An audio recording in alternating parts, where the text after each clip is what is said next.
फिलहाल बुल्ढाना जिले में हनी ट्रैप का मामला चर्चित है। आए दिन इस तरह की कोई ना कोई खबरें आती रहती है।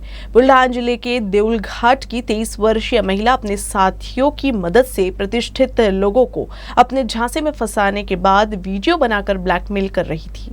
हाल ही में बुल्ढाना जिले में एक व्यक्ति ने महिला के खिलाफ शिकायत की, जिसके बाद पुलिस ने महिला को उसके 5 साथियों समेत गिरफ्तार कर लिया है। बुल्ढाना जिले में हनी ट्रैप का मामला सामने आया है। बुल्ढाना के जामठी के पूर्व सरपंच की ओर से दर्ज कराई गई शिकायत के अनुसार आरोपी महिला ने फोन पर पूर्व सरपंच से संपर्क किया और शरीर सुख देने की बात कहते हुए अपने झांसे में लिया, जिसके बाद पूर्व सरपंच महिला की बातों में आकर उससे मिलने सुनसान जगह पर पहुंचा था, जहां महिला के साथियों ने उनके आपत्तिजनक फोटो निकाले, जिसके बाद उन सब ने फिरियादी से पैसे की मांग शुरू की। बार बार फोटो वायरल करने की धमकी देते हुए पैसों की मांग किए जाने से तंग आकर उसने शिकायत की तो पुलिस ने जांच पड़ताल शुरू की और 6 आरोपियों को गिरफ्तार कर लिया। इनमें से एक पुलिस अधिकारी का बेटा भी है। बताया जा रहा है कि ये आरोपी इस तरह से कई लोगों को अपने झांसे में लेकर पैसे की उगाही कर चुके हैं। आज रोजी गजानन वामनराव पाटील माजी सरपंच राहणार जामठी यांनी पोलीस स्टेशनला येऊन तक्रार दिली की त्यांना आज रोजी 10 ते 11 वाजताच्या सुमारास एका महिलेने फोन केला आणि मी बोलते, मला तुमच्यासोबत करायचं आहे, तुम्ही या, असा फोनवरून फिर्यादी गजानन वामनराव पाटील यांना डीएड कॉलेजच्या एका टीनशेडमध्ये निर्जन स्थळी बोलावले। त्या ठिकाणी असलेले 5 इसम आले आणि त्यांनी त्याला फिर्यादीला एक अचानकपणे मारहाण सुरू केली आणि तुझे आम्ही व्हिडिओ काढले आणि हे आता आम्ही व्हायरल करू, नाही तर आम्हाला 1 लाख रुपये पैसे पाहिजे अशी मागणी केली। अशा तक्रारीवरून पोलीस स्टेशनला कलम 395 भादवीप्रमाणे सर्व आरोपितांच्या विरुद्ध गुन्हा नोंद करण्यात आलेला आहे। गुन्ह्याचा पुढील तपास PSI पवार हे करीत आहेत आणि गुन्ह्याचा शोध सध्या सुरू है। बुल्ढाना जिले में फिलहाल शिवसेना बनाम शिंदे गुट में जुबानी जंग जमकर शुरू है। विधायक संजय गायकवाड़ के वक्तव्य का शिवसेना ने करारा जवाब दिया है। शिवसेना की ओर से विधायक संजय गायकवाड़ को एहसान फरामोश कहते हुए उसके बयान की आलोचना की है। बुल्ढाना में शिवसेना बनाम शिंदे गुट के बीच टकराव अब बढ़ता ही जा रहा है। आए दिन नया नया विवाद सामने आ रहा है। बुल्ढाना के विधायक संजय गायकवाड़ ने शिवसेना के नेताओं को देख लेने और चुन चुन कर मारने की धमकी दी थी, जिसके बाद उनके अंदाज में ही शिवसेना की ओर से जवाब दिया गया है। शिवसेना ने पलटवार करते हुए संजय गायकवाड़ को विधानसभा चुनाव में उनके लिए प्रचार करने की बात को याद दिलाते हुए उन्हें एहसान फरामोश कहा है। आमदार संजय गायकवाड़ यांनी मुलाखत दिली आणि असं म्हटलं, गिन गिन के मारेंगे, चुन चुन के मारेंगे, वाह रे वाह, याला म्हणतात एहसान फरामोश। 2.5 वर्षापूर्वी आम्ही सर्व शिवसैनिकांनी, शिवसेनेच्या नेत्यांनी नुसतंच प्रचार नाही, वर्गण्यात देऊन त्याला निवडून आणलं। ते कदाचित एवढ्यासाठीच की त्यांना आम्हाला गिन गिन के चुन चुन के मारावं म्हणून। हेच फळ की माझ्या मम तपाला असं जे म्हटलं जातं ते निश्चितपणे याच्या कृतीतून आम्हाला आता जाणवलेलं आहे। परंतु तुम्ही जसं पेराल तसंच ते उगवेल पुढच्या काळामध्ये। आपली ही भाषा झोपडपट्टीच्या दादाची भाषा आहे, हे आपण लक्षात घ्या। आपण जसे वागाल तसंच प्रत्युत्तर आमच्याकडून सुद्धा आपल्याला मिळेल, यही ध्यान ठेवा। 2 साल से ठप पड़ी जिला परिषद शिक्षकों के तबादले की प्रक्रिया पूरी कर ली गई है। अकोला जिले में 221 नए शिक्षक आए हैं, जबकि 17 शिक्षकों का जिले से बाहर तबादला किया गया है। 2 साल तक कोरोना को फैलने से रोकने के लिए कुछ पाबंदियां लगाई गई थी। नतीजन ग्रामीण विकास विभाग की ओर से शिक्षकों के तबादले की प्रक्रिया रोक दी गई थी। मार्च 2020 से शिक्षकों के तबादले ठप हो गए थे। आखिरकार शिक्षा विभाग ने इस वर्ष अंतर जिला तबादले के लिए ऑनलाइन प्रक्रिया लागू की। राजनीतिक हस्तक्षेप के बिना शिक्षकों द्वारा दी गई जानकारी और स्थानांतरण मानदंड को ध्यान में रखते हुए प्रक्रिया को ऑनलाइन किया गया। तबादले की प्रक्रिया में अकोला जिला परिषद के 17 शिक्षकों का जिले से बाहर तबादला किया गया है। वहीं अन्य जिलों से 221 शिक्षक अकोला आए हैं। संबंधित शिक्षकों को कार्यमुक्त करने का आदेश जिला परिषद प्रशासन द्वारा जारी किया गया है।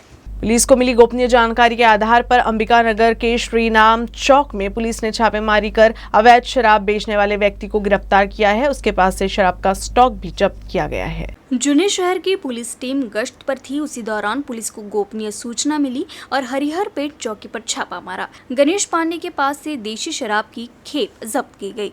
आरोपी ने सफेद प्लास्टिक की थैली में शराब छुपा कर रखी थी। पुलिस ने तलाशी ली तो थैली में कुल 4,800 रुपए की देसी शराब बरामद हुई।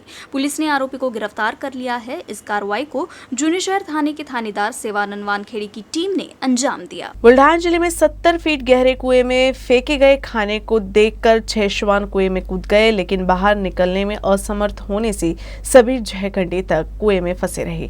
एक श्वान प्रेमी की मदद से सभी श्वानों को सुरक्षित बाहर निकाला गया। बुल्ढाना जिले में हुई भारी बारिश से सभी कुएं भर गए हैं। इसी तरह सागवान गांव में 70 फीट गहरा कुआं पूरी क्षमता से भर गया है, लेकिन इस कुएं में क्षेत्र के नागरिक सारा कचरा और बचा हुआ खाना फेंकने से कूड़े के ढेर बन गए हैं। इसी दौरान कुएं में पड़ा खाना देख 6 श्वान कुएं में कूद गए, लेकिन वे बाहर नहीं निकल सके। करीब 6 घंटे तक सभी जान बचाने के लिए प्रयास करते रहे। इस घटना की जानकारी मिलते ही राजेश्वर नगर के श्वान प्रेमी राहुल बावस्कर तुरंत मौके पर पहुंचे और कुएं से सभी श्वानों को सुरक्षित बाहर निकालकर उन्हें जीवन दान दिया। राहुल बावस्कर ने क्षेत्र के नागरिकों से अपील की है कि कोई भी खाना या कचरा कुएं में न फेंके और सरपंच से ये भी मांग की गई है कि कुएं से कचरा हटाकर और ब्लीचिंग पाउडर डालकर पानी को साफ किया जाए। बुल्ढाना जिले के घर घर गणपति बप्पा के बाद महालक्ष्मी की स्थापना की गई। 3 दिन तक चलने वाले महालक्ष्मी पूजन के पर्व पर बारिश होने के बावजूद उत्साह के साथ महालक्ष्मी की स्थापना और लक्ष्मी भोज संपन्न हुआ। महालक्ष्मी के आगमन के अवसर पर घर घर में महालक्ष्मी के स्वागत की तैयारियां की गई। महालक्ष्मी के महाभोज के लिए कई लोगों ने मिठाइयों के साथ बाजार से 16 सब्जियां खरीदी। तीनों प्रहरों में महालक्ष्मी का भोजन संपन्न हुआ। गणेशोत्सव के दौरान आने वाले इस पर्व को दशहरा दिवाली की तरह ही महत्वपूर्ण माना जाता है। एक और उत्साहपूर्ण माहौल में हर जगह विघ्नहर्ता गणपति बाप्पा की स्थापना की गई। वहीं दूसरी ओर किसानों और देश को खतरे से दूर रखने की बुल्ढाना के सैनिकों ने माता महालक्ष्मी से प्रार्थना की। मी भारतीय सैन्य दलामध्ये सध्या सेवा करत आहे। गेल्या कित्येक वर्षापासून मी आमच्या घरी महालक्ष्म्या बसवतो। खरं तर मी महालक्ष्मीच्या कृपेनेच आज इंडियन आर्मीमध्ये सेवा करू शकतो, म्हणजे इंडियन आर्मीमध्ये सर्व्हिसला लागलेलो आहे।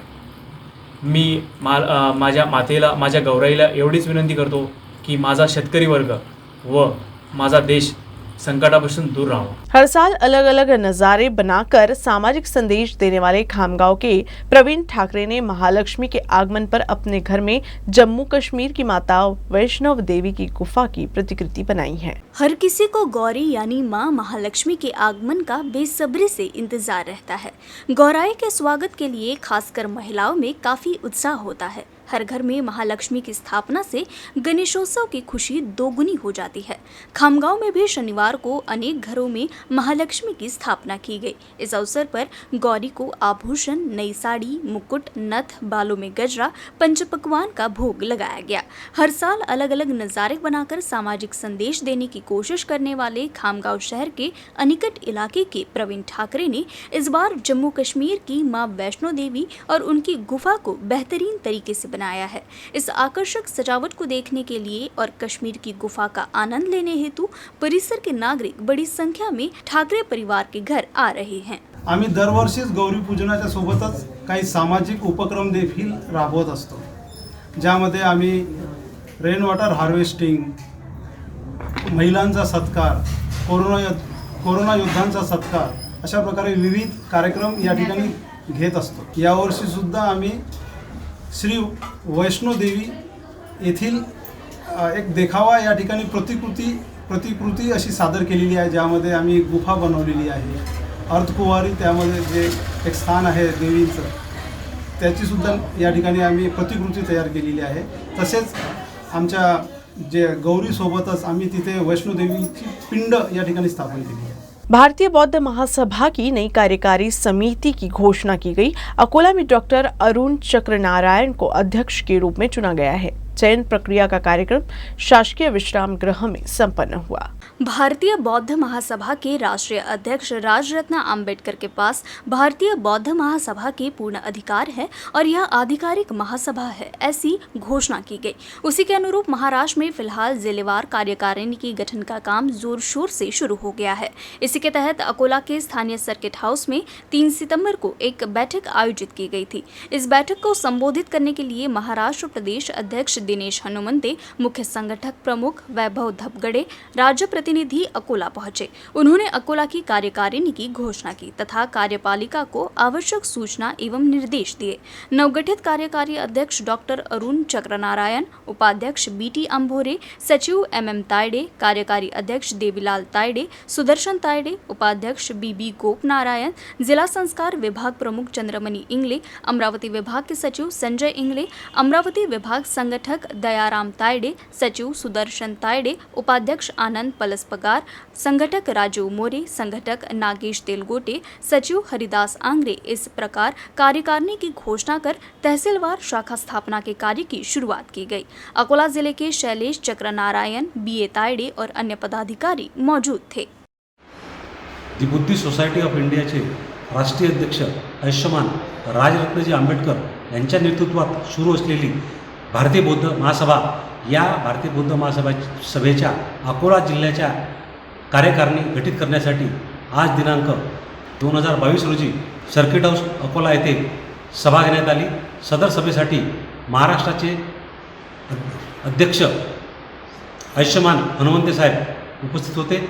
या मीटिंगमध्ये मला अकोला जिल्हा अध्यक्षपदी माझी निवड करण्यात आली।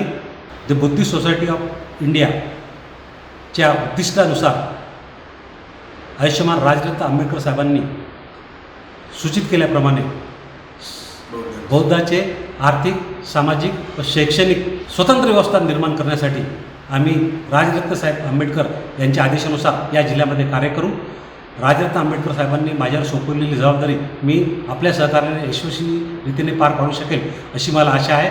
मी सर्वांचे आभार मानतो। अकोला के पंजाबराव देशमुख कृषि विश्वविद्यालय का प्रभार प्रोफेसर डॉक्टर दिलीप मालखेड़े को सौंप दिया गया है। प्रभारी कुलपति प्रोफेसर दिलीप मालखेड़े ने आश्वासन दिया है कि हम कृषि पाठ्यक्रम के छात्रों और किसानों के विकास के लिए प्रयास जारी रखेंगे। विश्वविद्यालय के कुलगुरु प्रोफेसर डॉक्टर विलास भाले का कुलगुरु के रूप में 5 साल का सफल कार्यकाल समाप्त हो गया है।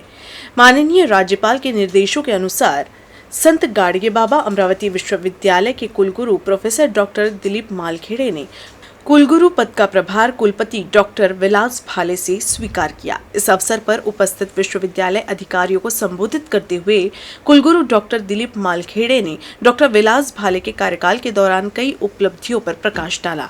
पंजाबराव देशमुख कृषि विश्वविद्यालय अकोला और संत गाडगे बाबा अमरावती विश्वविद्यालय के बीच समन्वय बढ़ाकर उन्होंने कृषि विश्वविद्यालय की तकनीक को विदर्भ के गांवों तक पहुंचाने का विश्वास दिलाया। We may be talking about Unnat Bharat today. We might be talking about many other schemes of government because it only takes a different, form, different name of the. And where is the main country living? That's rural India. Those are farmers. 70+% of the India lies there. Not in the cities, not in the city like Pune or Mumbai or Aurangabad. It's there, and they are our brothers. They are human beings. So as we have the right to live with dignity, they also have the right. हम हमेशा कहते हैं कि हर सफल व्यक्ति के पीछे उसका शिक्षक होता है। एक शिक्षक सेवानिवृत्त होने तक छात्रों के साथ संबंध रखता है, लेकिन सेवानिवृत्ति के बाद भी देखा गया है कि एक शिक्षक छात्रों के विकास और उसके उज्जवल भविष्य के लिए कड़ी मेहनत कर रही हैं। कौन है ये शिक्षक और क्या है उनकी अलग कहानी, आइए जानते हैं हमारी इस खास शिक्षक दिवस की विशेष रिपोर्ट में।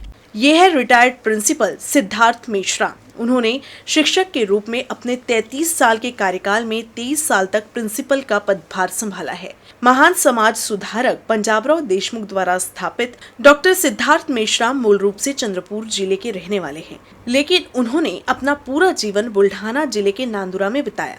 इसीलिए वे अपनी कर्म भूमि को अधिक मानते हैं। अपनी लंबी शैक्षिक अवधि के दौरान उन्होंने कई छात्रों का भविष्य संवारा है। हालांकि उन्होंने न केवल छात्रों का भविष्य संवारा है, बल्कि आसपास के कई युवाओं को रोजगार भी प्रदान किया है और उनका भविष्य उज्जवल किया है। इसके अलावा उन्होंने 5 साल तक शिकायत निवारण समिति में काम किया है और कई परिवारों की मदद की है और सेवानिवृत्ति के 2.5 साल बाद भी लगातार इस काम को कर रही हैं। आतापर्यंत सरांच्या मार्गदर्शनामध्ये हजारो विद्यार्थी हे उच्च पदावर गेलेले आहेत। त्यामध्ये कोणी IAS आहे, PS आहे आणि अशा प्रकारचे राज्यसेवा परीक्षा असो की केंद्रीय लोकसेवा परीक्षा असो, याच्यामध्ये सरांच्या मार्गदर्शनामध्ये हजारों विद्यार्थी आज उच्च पदावर पहुंचलेले आहेत। कई शिक्षक अपनी सेवानिवृत्ति से पहले अपनी सेवानिवृत्ति की योजना बनाते हैं। कुछ अपने बच्चों के साथ एक निश्चित स्थान पर बसने के बारे में सोचते हैं, अन्य अपने शेष जीवन एक बहुत ही एकांत और शांतिपूर्ण जगह में बिताना पसंद करते हैं। लेकिन सेवानिवृत्ति के बाद भी सामाजिक कल्याण उनके जीवन भर किए गए कार्य और लक्ष्य सीमाओं को आने दिए बिना इसे लगातार करते रहने का लक्ष्य डॉक्टर सिद्धार्थ मेश्राम ने अपनी आंखों के सामने रखा। भले ही वे जानते हैं कि इस कार्य का कोई मुआवजा नहीं मिलेगा, लेकिन वे केवल आज की युवा पीढ़ी को बनाने का प्रयास कर रही हैं, जो छात्रों के साथ साथ क्षेत्र की युवाओं के हितों का पोषण करना चाहता है। ऐसे शिक्षक किसी रोल मॉडल से कम नहीं है। सर जरी रिटायर झाले असले तरी ते नियमानुसार फक्त शिक्षक म्हणून रिटायर झालेत, परंतु त्यांच्यामधला जो खरा शिक्षक आहे तो अजूनही जागृत आहे। आजही आमच्या महाविद्यालयात विद्यार्थ्यांना इतिहास शिकवण्यासाठी त्यांची सातत्यानं धडपड असते। सरांच्यावर सेवानिवृत्तीचा किंवा वयाचा कोणताही परिणाम झालेला नसून सर अजूनही इतिहास तेवढ्याच तळमळीनं विद्यार्थ्यांना शिकवण्याची सरांची इच्छा आहे आणि सर खरोखर तो इतिहास शिकवतात। कोई भी छात्र जीवन में शिक्षक के स्थान को इनकार नहीं कर सकता, लेकिन अगर हर शिक्षक को ऐसा अलग शिक्षक मिले तो इसमें कोई शक नहीं है कि हर छात्र एक अलग क्षितिज की ओर सोचेगा। आज के शिक्षकों और छात्रों के बीच बिगड़ते रिश्ते को मजबूत करने में डॉक्टर सिद्धार्थ मेश्राम सफल हुए हैं।